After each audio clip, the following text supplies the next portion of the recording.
Good evening, parents, alumni, community advocates. Tonight we're here to talk about Camden High School meeting for families of students of grades 4 through 7 to give you some information. But before we begin, we would like you to introduce yourselves. My name is Sheree Perry and I'm from Camden City School District.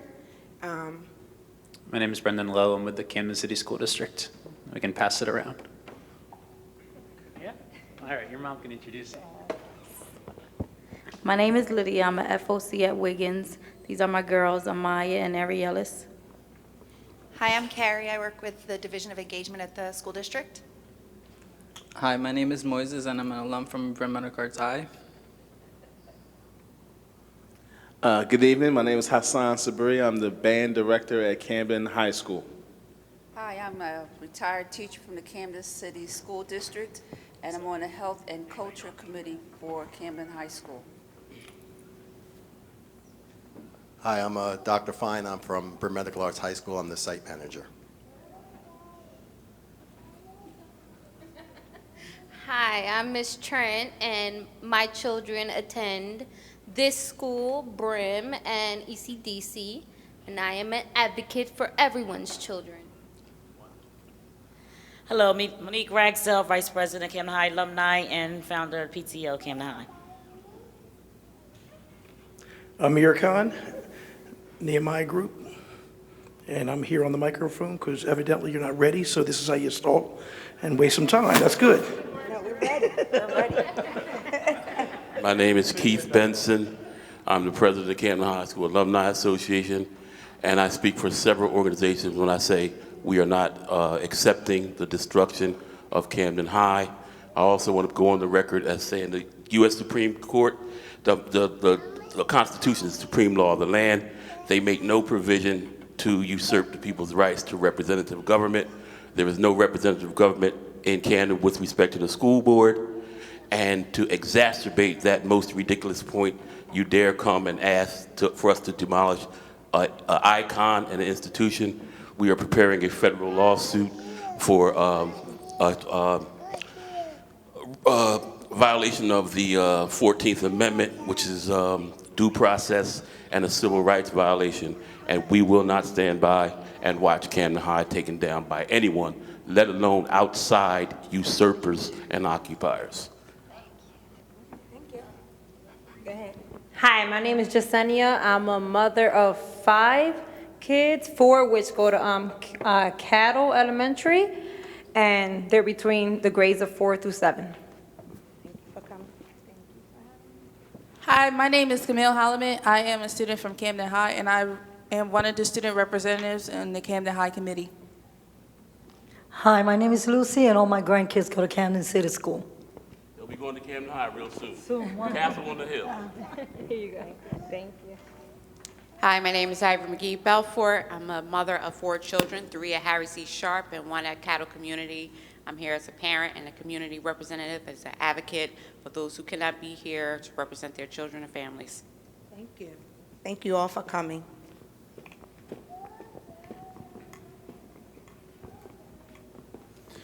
All right, so we are a little bit formal with the microphones even in this audience because we're also recording this for the TV station, so we'll put it online and on Channel 19 and Channel 30, so additional people who are not here this evening will be able to watch it as well. So we want to talk about a handful of things this evening. So we want to share information on the reconstruction of the building, to feature the school's academic and extracurricular programs. So you heard that there are a few folks here from the schools that are planning to be in the new building. So we want to give them an opportunity to talk about themselves, and we want to answer any questions and address any misinformation. And the reason we've done this meeting is because we've spent most of our time, frankly, talking to folks who are currently in the high schools and talking to most of the people who are alumni and who aren't going back to high school. And we got feedback from a number of folks saying you need to talk to the folks who are going to be in high school and who will have the opportunity to attend the building. And that's true for Sheree's son, and that's true for a lot of the other kids that are here today and a lot of the other folks who will be watching. So we want to make sure that everybody has the information about this project, and we'll be happy to answer questions certainly along the way. So the basic overview here is that the state has committed $133 million to the project, and it is scheduled to open for the 2021-22 school year, which is why you get to grades 4 to 7 being the ones who will be able to enter the building. One sec, I'll just go through the slide and then I'll answer your question. We have 1,200 planned students across 4 small learning communities. We have 3 committees of community members and alumni and students, you heard from some of them, who are guiding the project moving forward, Ms. Virus as well. And we have members of the class of 2018 and all the way back to earlier classes who were selected for the committees as well. So we'll pause for a quick question.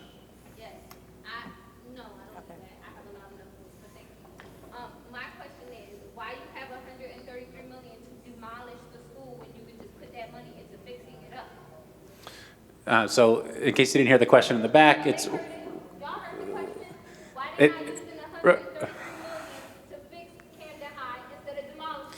It's also, I'm just also repeating them for the TV camera because it comes through here. Not that it... and the answer, and this is something that we get asked about a fair bit, and everything that we've looked into is that the way to get the building, and I know this is a point of contention, and I'm happy to talk about this at the end, and we can talk about it and we can stay. I do want to talk about what is currently scheduled. Certainly, if there are plans to interrupt it or pause it, we can certainly talk about that too at the end, but I do want to make sure for the parents that are here, we talk about what is currently scheduled. And the answer is basically we've pursued other options. We've met with Monique and Vida and some other folks who have presented other options, and we have not yet currently found a way, and we includes the state, which is the Schools Development Authority. Those are the folks who fund the projects. We've not found a way to get what we want, which is a 21st century building that'll last for a long time without doing this. So I know different people don't always agree with that approach, but that's where we are at this point in time. So in terms of what's been done so far, and Sheree, feel free to jump in at any point. The project was announced in October, and we launched the committees. Nominations were due in November. We selected them in December, and then we started getting into the issues in January. So temporary space was one issue, and the reason why we're here tonight is because over the course of the spring, we looked at lots of different options for where the Camden High students and staff could be while the school is under construction. And different committees were doing different work. So Virus mentioned her committee. They began to talk about which artifacts would be salvaged and where they would go. We talked about the building layout, and we'll show you that tonight. We started talking about which small learning communities would be included in the new building. So you heard that there are 4, and we'll talk about those as well. And then temporary space, after a lot of input and a few false starts, we finally settled on Camden High students and staff coming into this building, into Hatch, starting in this fall, and that's why we're here this evening. So this will be where Camden High students and staff are from fall 2017 until spring 2021, and we'll talk more about that as well. So just quickly, so you have a sense of who's guiding the project, you see Ms. Simmons' name here, and you see Camille's name here, and you see other folks, Ms. Ragsdale, who are included on the committees. And then this is the overview. So this language is kind of formal. This is the state's language, but basically what it is, these are the things, and I think there's some kind of, all right. So these are the things that are in each small learning community. So we talked about how there are 4 small learning communities, which means there are basically 4 schools under one roof. And so the 4 schools, each of them will have these things. So they'll have the special education classrooms. Each school will have science and computer labs, specialized instructional areas, and maybe Dr. Fine can share some light on what that looks like at a school like Brim that focuses on the medical arts. Art and project labs. School-based youth services is in 3 of these 4 schools. Instrumental and vocal music rooms, small group instruction areas, a media center, which is what's also known as a library, a main office, and student services. And then across the 4 schools, so what will be shared, will be 2 gyms. So in the building, there will be 2 gyms, a weight room, a training area, locker rooms, occupational and physical therapy, an auditorium, a child care center. So similar to the current building, that there's a child care center, that'll be included in the new building as well. And then kind of operations offices that will be shared as well. So this is what it's going to look like from a layout perspective. This does not give any information, because we don't know yet, about what the design of the building will be. That's something that we're going to be talking with community members about and committee members about in the coming months. But right now, this is just the layout. And so this is Park Boulevard here, and this is Baird. And so you'll have 2 of those 4 small learning communities over here on a 2-story building, and then you'll have 2 of them over here. And then the yellow space, the gold space you see in the middle here, is where you'd have the shared spaces. So the auditorium, the gymnasium, the other gym is over here. And then on the 2nd floor, this is the cafeteria. And this is something that the committee members talked a fair bit about, because right now the cafeteria is, there are no, I don't know if there are no windows, but there's certainly not a lot of light. I don't think there are any windows at all. And when it gets awfully hot, stuff from the ceiling drips down, and it's not an ideal environment. And so folks felt pretty strongly about having the cafeteria on the top floor and having it be more light-filled and a better space to be in. And they also talked about, instead of having like a permanent wall between those spaces, having it be temporary, so you can pull it back and everybody can be together. And it's been interesting how the conversation has evolved over time, because originally what we heard was everybody kind of wants to be separate, right? So you're going to have these 4 schools under one roof, but there was reluctance to kind of interact with each other. And as we've had more and more of these conversations, there's been more and more interest about, well, hey, I want to take a class at medical arts. Shouldn't I be able to do that even if I go to big picture?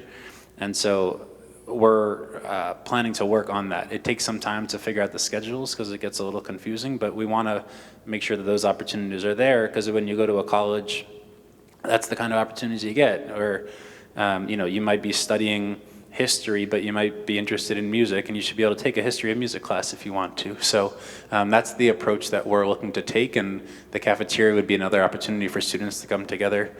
People have asked before about, like, what about the ledge? Can you incorporate the ledge in a new building, those kinds of things? And so that's when we get to design, that's when those kinds of questions will come up, and we'll look to incorporate as much as we can. And also an outside area where the kids can eat and have, like, play basketball and stuff like that. That should be over there, yeah.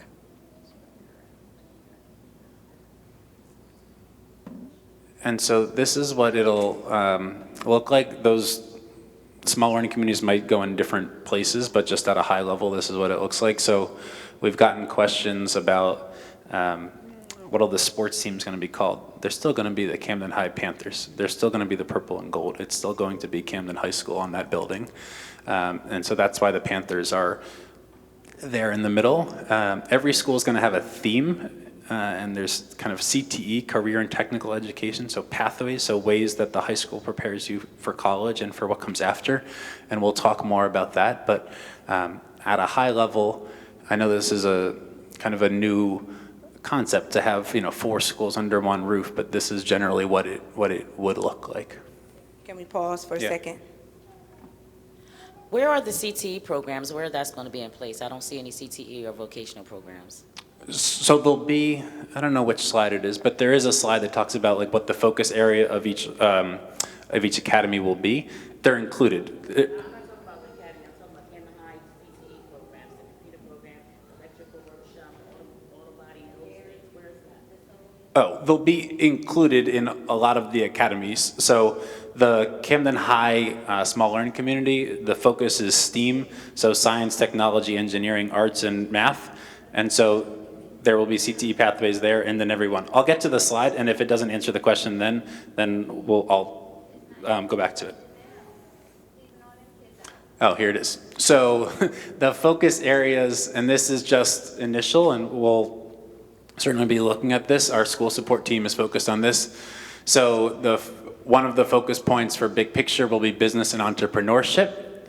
One of the focuses for BRIM will be health services and nursing, creative arts, dance, apparel, and textiles. And then for Camden High, engineering, the Cisco, which is the computer classes, computer-aided design, and cosmetology. For some of the things that you mentioned, Monique, about auto body construction, so there are 3 CTE.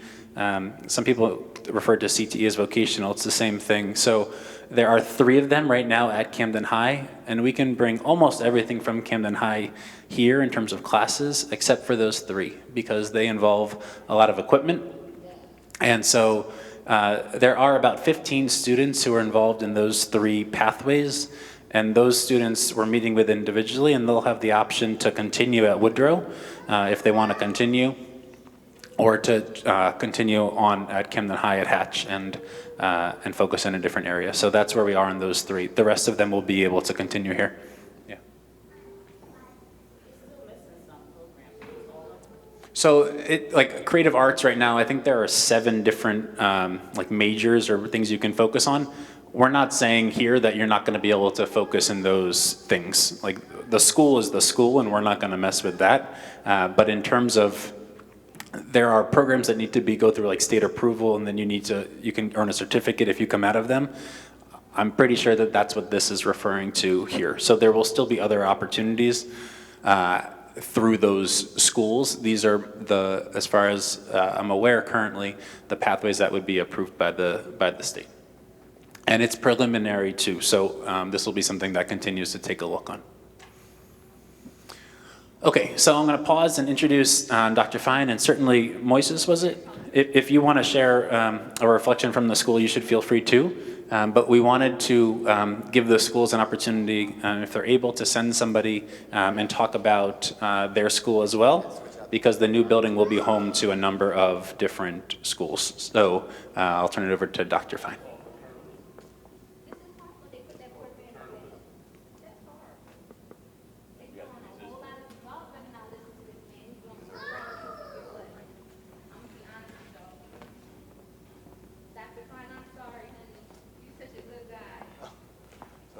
Really, I'm just going to talk about what we do at BRIM. Wherever we're located, we're going to continue to do what we do and do it well.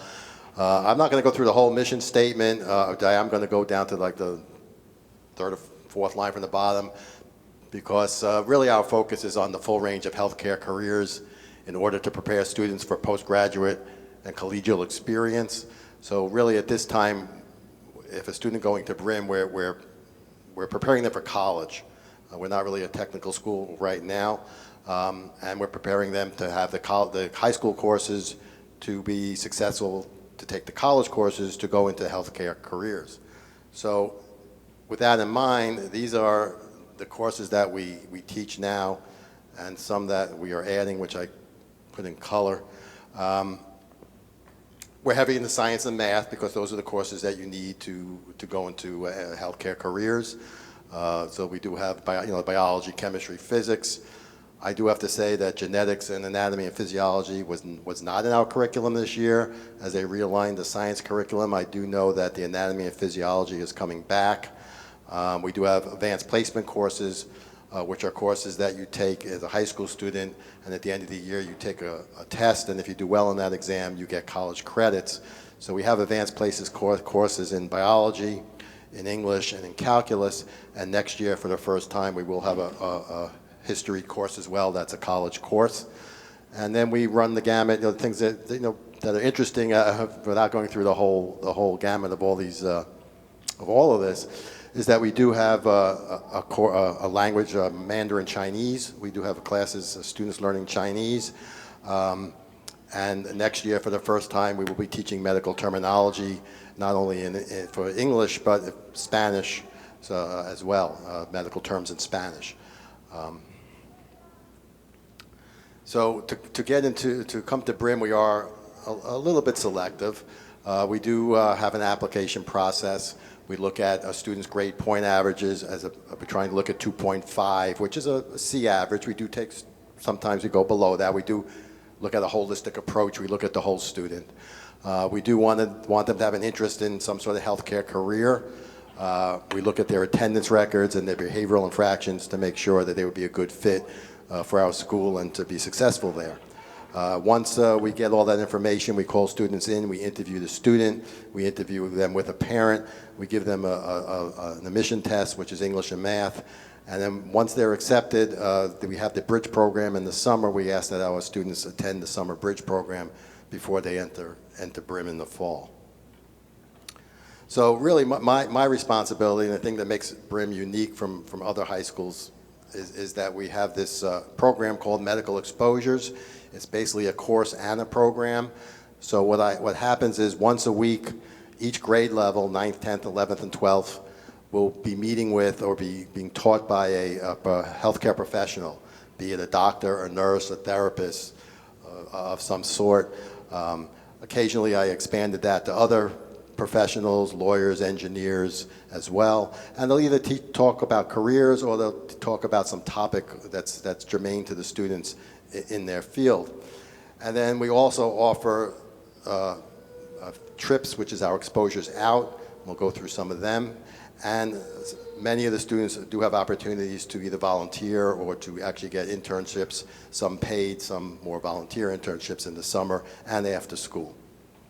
So just to give you an idea what exposures looks like, this would be a whole class of students sitting, and we actually use our multi-purpose room, so the whole 9th grade would be with me one day, or the 10th grade. And although they're looking at it looks like they're just watching a movie, this was kind of special. This was Deborah Hospital had a series where they chose 9 high schools. We were one of the 9, only one of 2 in Camden County, and the only one in the city, where they would do a live surgery, and the students could watch this live surgery, and they do it once or twice a year. In this case, it was an open heart surgery. While they're doing the surgery, they can communicate with the surgeon. So they were actually able to type into a chat box questions, and the surgeon would talk to them while they were doing the surgery. So that was something unique and really limited to us and just a few other schools. I have doctors that come into the school to talk. Dr. Doolin from Children's Hospital as well as Lourdes. He's a pediatric surgeon, and that day he happened to be talking to a class about doing surgery, intrauterine surgery on a baby. They do to correct deformities, so he was really at the cutting edge. And at the other end there, I have Mr. Irvin, who was a nurse, who brought in all the equipment that you would see in an OR, and we'd set the OR up, kind of set a mock OR up on the table. We'd have students get a gown and glove, learn about the instruments, learn about the teamwork that takes place in the OR. So this is all part of the exposures in the building. As I said, I don't try to limit it to just medicine. I had the whole engineering department from Rowan University come in, and these were biomedical engineers, because there are people that don't treat patients, but they make devices that you use, like pacemakers and things like that. So they were doing an activity with the children. Actually, that woman with the white pants is actually a professor from Rowan. She looks very young. On the right, I had Mr. Murray. Mr. Murray was one of our alumni. I do bring in lots of our successful alumni to come back and mentor our students, which has been highly successful. He is a social worker. He came back to Camden. He works with the Camden Coalition. He consults and works with folks who were involved with violent acts, who have to live through it, and help them through that. So he was talking about being a social worker, but also about his program. He's a 1999 graduate. He goes way back. And again, more exposures. Emergency medical technician came in. She actually started at BRIM, but then she ended up at Voki to get her EMT. We do have loads of partnerships, especially with both medical schools, the one here in Camden and the one in Stratford, which is the osteopathic medical school. We have medical students, the osteopathic medical students, as part of their community service rotate through our school. Really 3 2-week rotations. So I have them in the school 6 weeks a year. They will teach not only in my medical exposure class, but they'll teach in the other classes as well. Trying to they put a medical theme in the English and social studies as well. So for example, if they're doing the miracle worker Helen Keller in English, as reading into the book, that will talk about blindness and deafness and the causes, et cetera, and the treatments. So they actually do rotate through our school regularly. I'm not going to show you this. We were in the news. We had the chief of staff at Virtua Hospital came in, and he talked to the students, and there's a short 30-second video of that. So we do also try to get out of the building as much as we can, and if we have enough resources to get out. So we have, and I just did the schedule for next year, so we will be going back to Virtual Hospital in Voorhees, where they have a simulation lab, where they work with mannequins that actually cry, and they could vomit, and they could tell you where they hurt. And that's how they train nurses and doctors today, so the students were able to see that happening. The one student of mine that's holding looks like a baby doll is actually a robot. These are expensive mannequins that actually do things to mimic patients, and they were seeing that. And while we were there, they brought in different folks from different departments from talking about their careers at the same time. Next year, I have something in the pipeline I'm really excited about. They approached me, the director of volunteers, that we're going to be sending students there on a monthly basis, a group of students, and they will be actually distributed in the various departments, and then every month they'll rotate to a different department. So now they're going to get to learn about physical therapy and occupational therapy and nursing. They're going to see it in action and actually get a chance to work there and volunteer there and get that hands-on experience.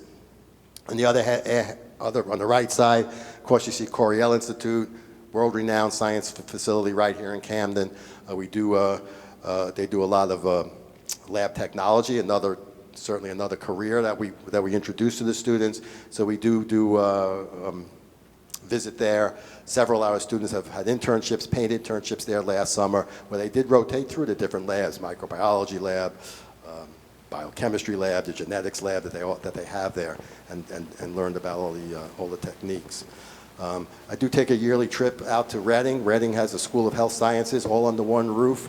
They have surgical technology, nursing, x-ray technology, EMT. These are students that maybe don't want to go to become doctors, but these are 2-year programs that are there. So what you're showing in this picture, this is the surgical tech teacher, where they're actually doing some surgery with minimal incision, and she's showing the students how they teach, and everybody had a chance to kind of play with those machines. And we come here over to Cooper as well, the new MD Anderson Cancer Center we toured as well. This is a program I'm real proud of. This is our 3rd year that we had it. I was approached by Dr. Doolin from CHOP. We have 2 students every summer that work at CHOP, getting paid about $11 an hour, getting paid to do research. We get them there, we get transportation there, and they kind of choose of what their interest is. And once we determine their interest, my contacts over there find a mentor for them with their interests. Anakin over there, he was my first cohort on the left. Anakin is in Temple University now. He worked with Dr. Chang, who's an orthopedic surgeon. Believe it or not, he's world-renowned. You may have seen these commercials with a little boy who had a hand transplant, and they show him throwing out the first pitch of the Phillies game. He got to work with Dr. Chang, and so we're talking about world-renowned. And then Julie, on the other hand, was working with nursing. And at the end of the summer, they give a presentation to all their mentors and to folks at the hospital, as well as to the faculty from BRIM that go over there. We do a lot of community service. We ask our students to do 100 volunteer hours before they graduate. One of the things we just did last week, we went over to Wigan School with Junior Achievement, with Camden High, with their JORTOC, and several of our students, they learn they get a curriculum, and with that curriculum, they teach kindergarten, 1st and 2nd graders all day long, and they really do get to appreciate what teachers do every day. We built a rain garden a few years ago, which needs to be maintained after it was built. Every Dr. Martin Luther King Day, that's where you'll find me and at least 20 or 30 of my students, because I sort of give them extra credit to make sure they do this. But we go over to the medical school on Broadway, where they have a whole day of programming and service with the medical students over at the new medical school here. We have this fantastic, and I have to get a shout out to Miss Karen Borelli-Luke, one of my colleagues. She started this organization 9 years ago called Brim's Chowhound House. It came of a project that the students did, where they actually were collecting really hundreds or thousands of pounds of food for almost like a food bank for dogs and cats. And it expanded since then, and since that time, this year, we now partner with Dr. Lisa, who's in Mount Laurel, who's a veterinarian, and we have a group called Vets in Training, where students actually go to her office and participate, truly participate, hands-on, not just watching. scrubbing in and doing spaying and neutering dogs and cats. And they're getting to inject, and they're getting to do things. You know, it's really a wonderful program, and this was the first year they were doing that, and we're going to continue with that. So just, you know, to try to go through all the list of all the opportunities at Brim that are there, and that it's going to continue. Great partnerships with the new Cooper Medical School at Rowan University. They have a medical science academy in the summer. It usually costs $2,500. It's a 4-week course where they got to learn about medicine. Our students do not have to pay to go there. We do have 1 or 2 going this summer. The JUMP program, Junior Urban Medical Pioneer Program, is a Saturday program. I encourage all my students, if they want to become medical doctors, to go to that program and apply. Again, every month they meet on a Saturday. They do orthopedics, they do surgery, they do different things, and they get to meet the medical students and meet their faculty. And then the CAMP program run by the medical students is on twice a month on a Wednesday night. Our students are paired up with medical students. They become their mentors. They get their email addresses. They follow them through their high school careers and beyond. Once a month they'll do academic work. The other session for the month they'll do something with medicine. The Rowan School of Osteopathic Medicine in Stratford. Our senior, this year I had 10 seniors twice a week. We'd get on a bus, all paid for by them, where they would go to that school. They'd leave our school at 1:30, and they would get a medical training, medical education twice a week at the Rowan School of Osteopathic Medicine. And that's really reserved just for seniors. I have 10 more going next year that signed up. I don't try to limit it just to medicine, because we do have students that have gone on to become lawyers. So I do have a relationship with the dean of the law school there. Several of our students do participate. They have a program where they learn how to argue a case. They argue the case. A couple years ago, they went to Washington, D.C., competed, and several of our students have won awards for that. Of course, I already talked to you about the Children's Hospital research, summer research. I talked about Dr. Lisa. This year, for the first time, one of my speakers that came in, and I said 4 days a week I have doctors, nurses, therapists that come into the building. Dr. Lipster, he's a gastroenterologist. He comes in every year, talks to the students, and this year he said to me, you know what, why didn't the students come to my office? I said, okay, let's make it happen. So I asked the students that he talked to, all the juniors. I had a dozen students that wanted to go shadow him in his office. They went during his evening hours after school. They got themselves there, and they had a fantastic experience. They told me that they actually went in when he did exams, and he got to see exactly what he was doing. So that was good, very, very meaningful experience for them. And every year I always have students at Cooper Hospital and Lady of Lords Hospital working as volunteers after school, getting their volunteer hours, and also doing their learning about medicine. So just to show you, I like to think, because I've been there 17, now this is my 18th year at Brim, I like to think of Brim as the Brim to the medical school pipeline, because we all hear about the negative pipelines. We're the positive pipeline, and I could prove that we're the positive pipeline, because what you're looking at here on the left side, that's Samantha and Susanna Colazzo. I taught them in 10th grade.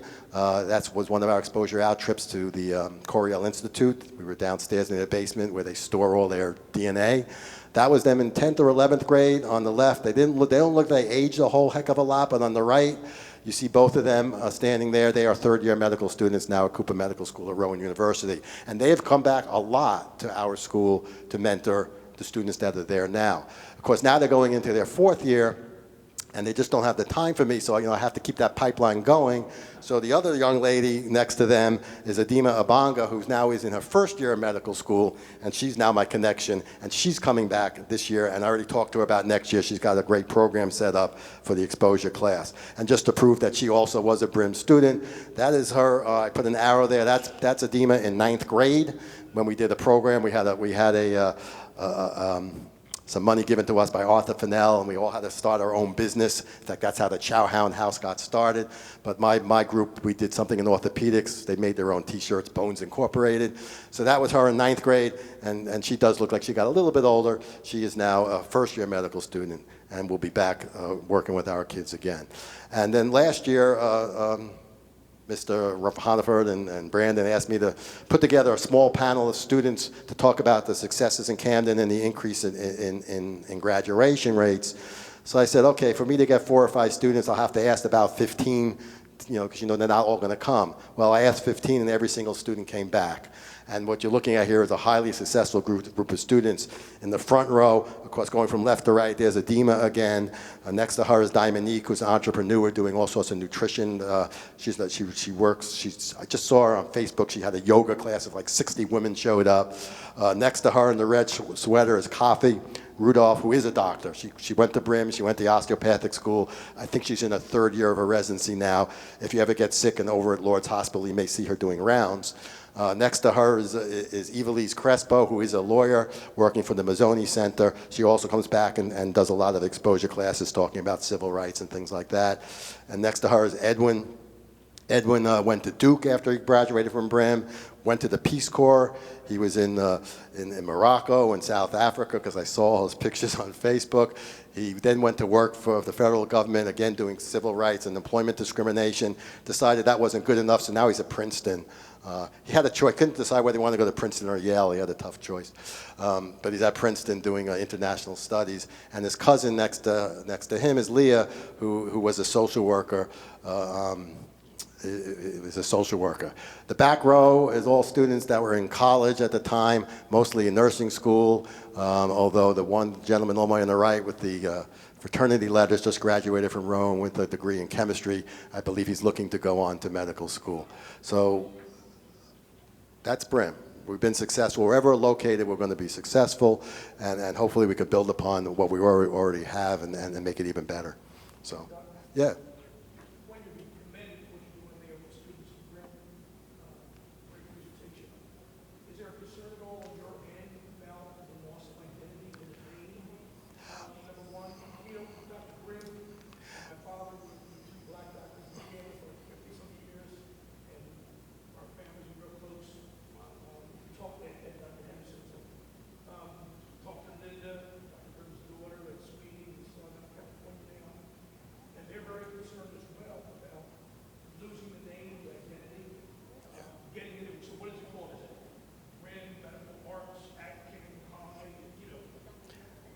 But I understand. Also, I know Dr. I believe it or not. Before I went to education, I'm a podiatrist and I actually worked at Mediplex Rehab, which changed its name 5 times across from Cooper. And Dr. Brim was the physician there. I got to work with him there, and then of course when I came over to Brim, from my understanding, we're still being called Dr. Charles E. Brim Medical Arts High School, and I don't see it being changed. It's going to have a name. I mean, you're asking the wrong person about that. I do have the one concern I have is that we like having our own space because it's important to have. It breeds a certain culture and identity, and our students know they're coming to an academic building and they're going to do academic work, and so I do have a concern about that. But on the other hand, if we do get the new facilities, new labs, healthcare, things that are in my mind that we could do that could make it even better. So there's pros and cons to everything.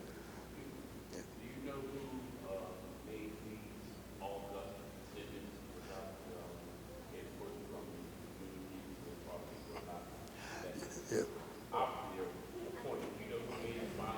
Yeah.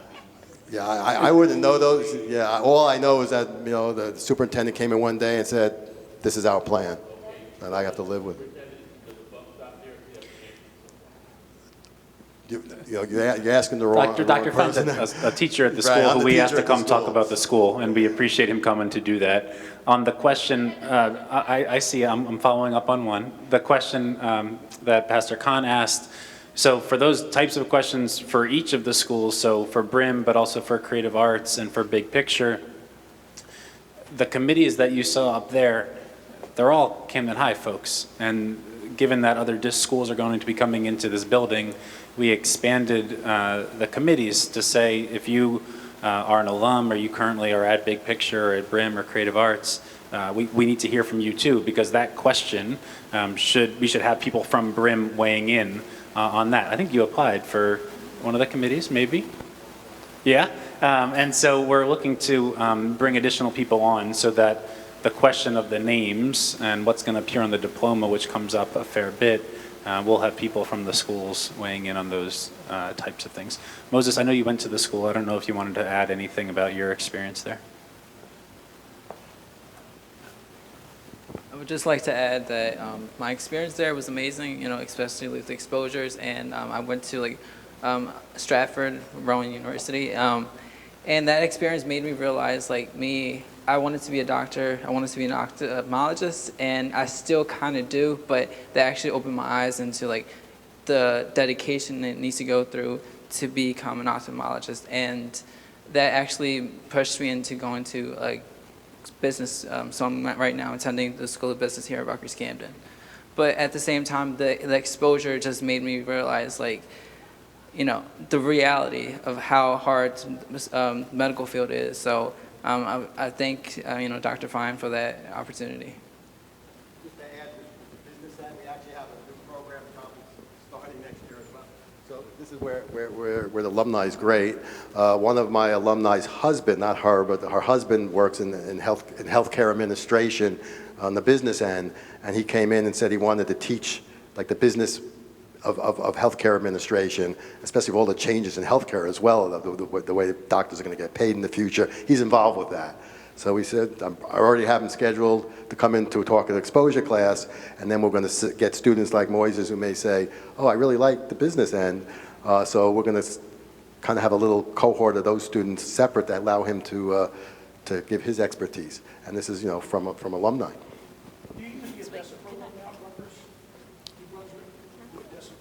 No.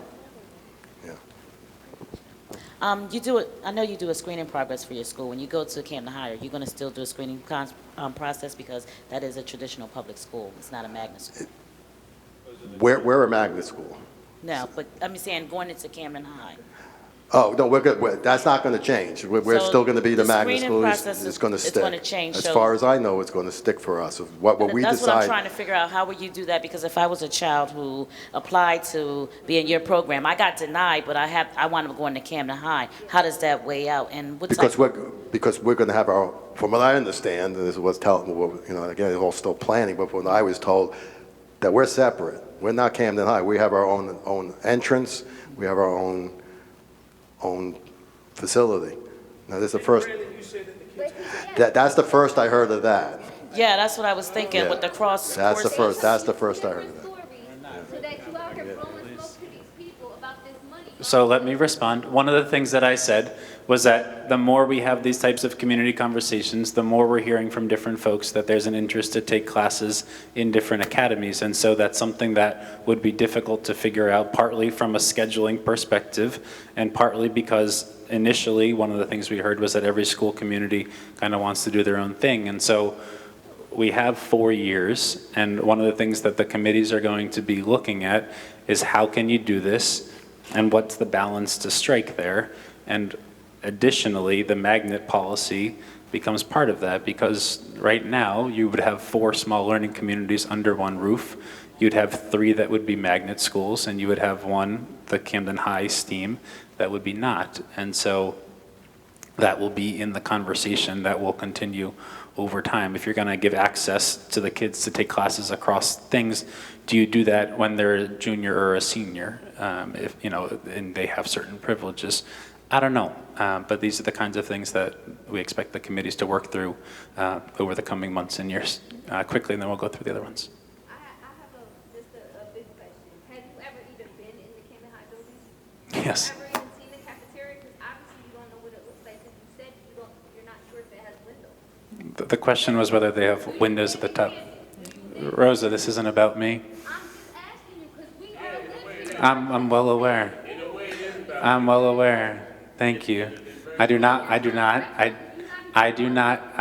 live in Camden. Part of the whole point of committees is to have additional viewpoints, so we have folks from throughout the committee who weigh in. We're going to move forward, so we don't have people from Camden Big Picture right now, but the point here is that this is what we expect their plan of study to look like. And you can see on the bottom, one of the unique things about Big Picture is that they have the co-op experience. So on Wednesdays, a lot of the students leave the building. They have their internship experience in the schools. That's the kind of thing that we would expect to continue in the new building. And part of the reason we're having the meeting here, and part of the reason we're intending it for students in grades 4 to 7 is for parents, and as they think about where do they want to send their kid to high school, we want to make sure that they're aware that all these opportunities will be in this school, in this traditional district school, under this roof, and that we have hundreds of students who leave the city every day to go to the vocational schools, and if that's the right fit, that's fine.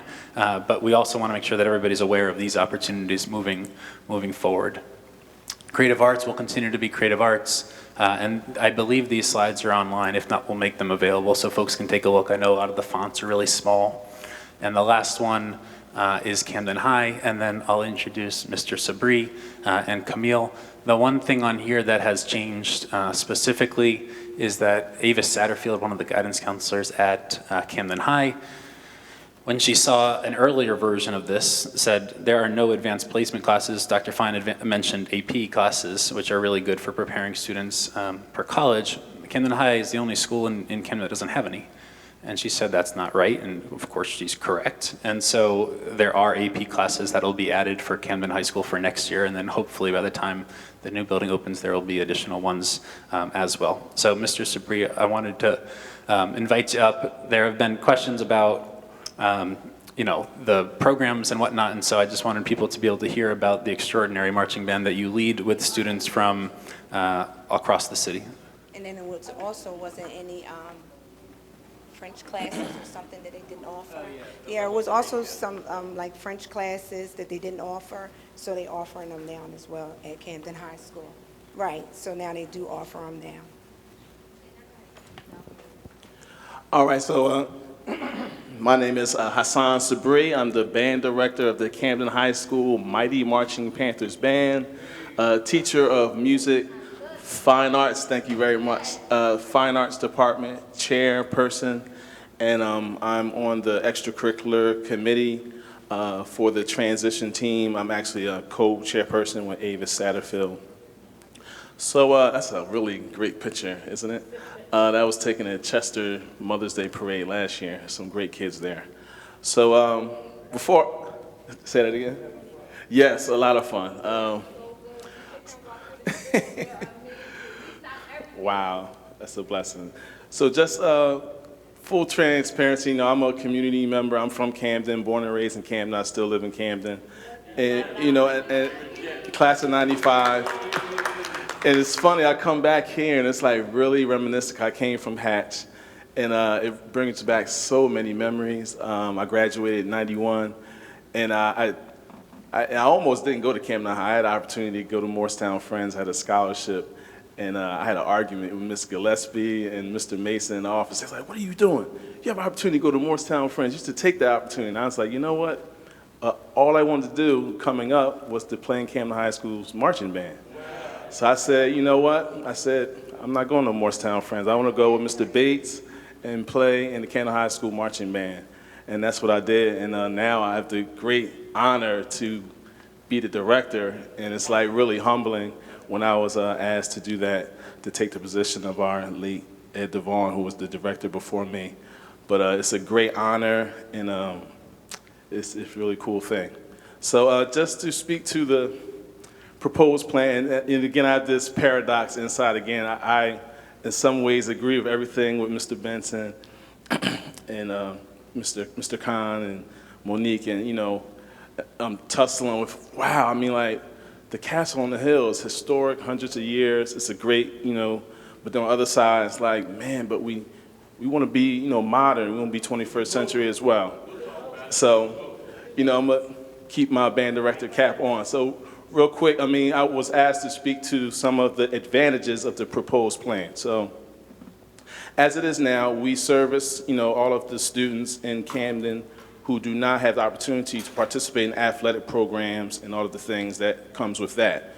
Football, basketball, things of that nature. So we kind of all come together. It's like Camden High looks like one thing during the daytime. Then in the evening, we all come together. it's like Voltron. We come and form together in this great, awesome dynamic of kids coming in, and we come together, and and that's how we form our athletic department, band, football, basketball, all these different activities. So the strategic advantage of having this under the proposed plan would be that we're all under one roof. And admittedly, it would probably be great for all of the kids to have the opportunity to take part in all of the electives and the music programs and the other things that other schools don't have to offer in-house. So that would be something that would be a plus. So say for instance, I have a student at Camden High who might want to study with Mr. D in the jazz band or vice versa. And instead of the kids, because after school, as it stands right now, kids have to travel, and it's an issue. We've been trying to fix these issues. It's a struggle with kids coming from Fairview all the way to Parkside, kids coming from Centerville walking, and it's a struggle. They toting instruments and different things. So if this comes to fruition, then all of the kids are already there. So all you gotta do is walk down the hallway. It's like, here I am. So I'm ready for marching band. So that would be one of the pluses. And I would imagine, I can't speak for the coaches in terms of track, but I'm pretty sure they experience, the same issues, kids coming from other parts of the city to participate in the athletics. And as you can see, it's like, wow, it's a really cool thing, football games, basketball games.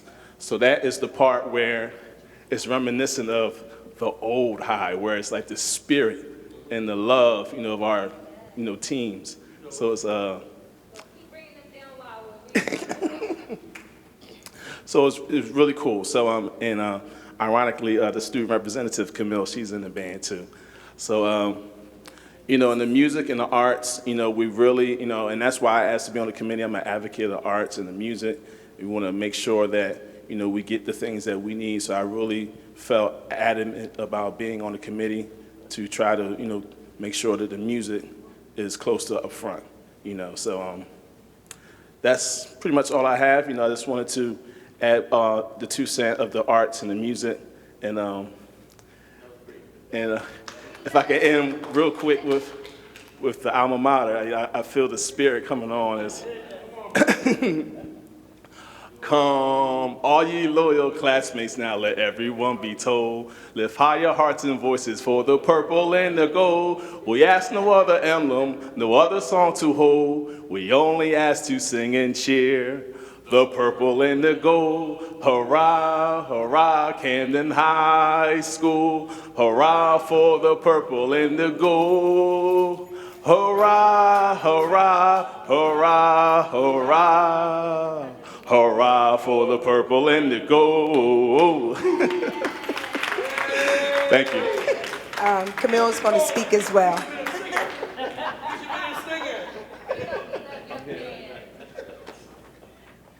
All right. So hi, everyone. My name is Camille Holloman. I am a junior at Camden High School, and I just want to talk a little bit about my experience. So before I actually started going to Camden High School, I was just an 8th grader, not knowing where I wanted to go. And the one thing my mom told me is like, I don't want you going to Camden High School. There's a lot of girls that get pregnant and stuff like that. I'm just be honest with what my mom had to tell me. But I still went to Camden High. I did the things I had to do. I got the good grades. I'm in National Honor Society for one. A former athlete, I played basketball my freshman year. I'm in Mrs. Sabri's Mighty Marching Panthers. He is a great band director, I will tell you that. I'm also in the Camden High School JROTC program.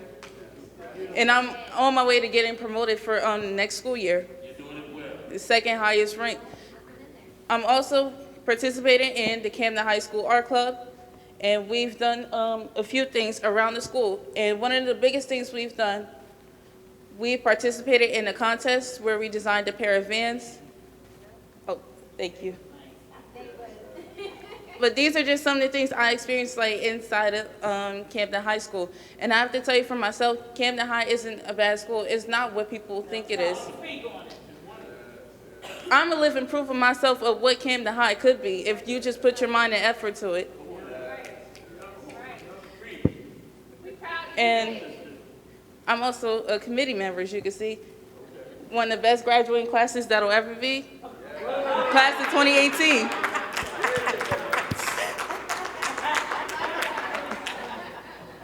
And as far as like being on the committee, you're torn between like you want a 21st century school, but at the same time, you want to keep some of the tradition that's in Camden High. But my thing is, I want to just say that no matter what decision that we make, we want to make sure it's for the students. I'll be graduating next year, but I want to make sure that if my sister is going to be going to, whether it's the new Camden High or the old Camden High, it is for her, because she will be a soon-to-be student going into high school. And that's all I have to say, so thank you. Thank you, Camille. And that's why we targeted the parents from 4th grade to 7th grade to talk about their students and their experience. And I live in Camden. I went to Camden schools. I went to Parkside. I went to Hatch, and I went to Camden High. I graduated in 1989. And I love Camden High, but I have children too, and all my children went to public schools, and they all graduated from public schools. And I have one more. He goes to Cooper's Point. He's in the 6th grade. And I too want to make the choice of, hey, my child needs to go to a 21st century school, so that is my choice. So we can agree to disagree with different things that, you know, people want. So we're all torn about the Castle on the Hill. I love the Castle on the Hill. However, when I go to Camden High, because I do go to Camden High, I mentor, I help. I used to be the cheerleading coach for 3 years at Camden High. So I've given back to the students at Camden High and my community. However, I do want my kids to go to a school that is 21st century. So, you know, we can agree to disagree, but that's why we brought a lot of the parents for 4th to 7th grade, so that they can get some ideas of what Camden High, what the new Camden High will be, the new Camden High campus. Thank you. So we'll have one last slide, and then we're happy to stick around and take any additional questions. So just to go over again about what the plan is, Camden High students and staff, not including the Camelot program or the Goodwill program, will be moving into the Hatch building. The Camelot building will be going into, the Camelot program, will be going into the Mickle building. And the Goodwill program, as part of the transition to get students into the least restrictive environment. So Brim, for example, has an autism class this year. The students will be going into the different high schools. So based on the research and our special education team, we believe that that's best for both the general education students and the special education students. Big picture, grades 9 to 12 will move just down the street into the CATS Boys and Girls Club building. And then BPLA grades 6 to 8 will move into the annex of Hatch. A few kind of outstanding details. Athletics, so Mr. Sabri, Mr. Phillips, Ms. Satterfield, we've been talking about both where will the band practice, and the Pantherettes who throw the things, and they need higher ceilings. For boys basketball varsity, which is the biggest program, we have been talking with Rutgers. We have a meeting with them on Wednesday to go over the boys varsity schedule for next year, and we're optimistic that at least more than half the games next year will be able to be played there. And then otherwise, Mr. Phillips is looking at the other schools that have the newer gyms across the city. For childcare, students who have children will be able to drop them off at ECDC. So there will be a separate entrance based on feedback we got at ECDC earlier this year. There will be a separate entrance at ECDC for the Camden High students to bring in their children. And Katrina McCombs, our deputy superintendent and a Camden High alum, is very excited about this because we talk about, birth to college and that whole continuum. This will actually, we'll have students who are, we'll have children, who are infants, who are in ECDC, and we can start to build early and grow from there. Camelot and Goodwill I spoke of, and then CTE we talked about earlier. So that is all we have. We send out regular updates. If you're not on the committees, you can go to the website, our website, and you can sign up, and we send regular emails on the topic. So beyond that, we will stick around. I know, Mr. Benson, you want to talk, and Rosa and Monique will answer your questions, but we do want to thank you, especially you guys who have school very early tomorrow morning, and we're happy to stick around. Thank you for coming.